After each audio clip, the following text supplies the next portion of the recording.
నమస్తే JK news కి స్వాగతం.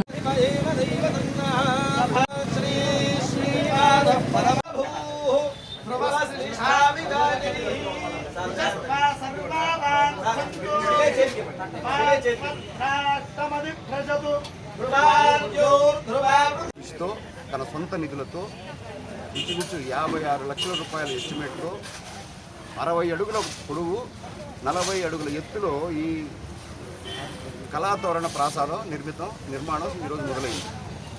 దీంట్లో ఉన్న గొప్పతనం ఏంటంటే ఈరోజు జరిగినటువంటి ఈ పూజా కార్యక్రమంలో సమస్త కోటి దేవతలను ఆహ్వానించి ఒక శిలలో సమిష్టించి ప్రతిష్ఠించి ఆ శిలని మనము నిర్మాణం జరుగుతున్న ఒక స్తంభంలో నిక్షిప్తం చేశాం. ఇది ఈ ఆర్చ్ ఓపెన్ అయిన రోజు ఇక్కడ చండీ యాగం జరుగుతుంది. అమ్మవారికి ప్రీతిపాత్రమైనటువంటి యాగం చండీ యాగం. ఆ చండీ యాగం చేసి ఈ రాజగోపుర ప్రసాదాన్ని రాజప్రసాదాన్ని అమ్మవారికి కానుకగా అన్న రామకృష్ణ సమర్పిస్తారు.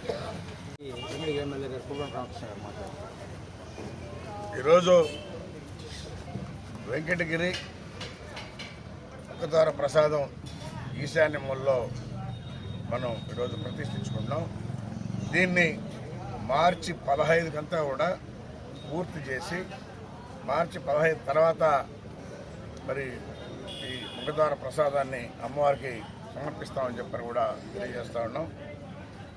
ఈ ముఖద్వారం లోపల నుంచి ఎవరైతే ప్రవేశిస్తారో వాళ్ళందరూ కూడా ఆయుర ఆరోగ్యాలు ఐశ్వర్యాన్ని కలగజేయాలని చెప్పనేసి ఆ మహాతనులు వేడుకుంటూ ఈ వెంకటగిరికి ఈ ముఖద్వార ప్రసాదాన్ని త్వరలోనే పూర్తి చేసి అమ్మవారికి సమర్పిస్తామని చెప్పి తెలియజేస్తాం.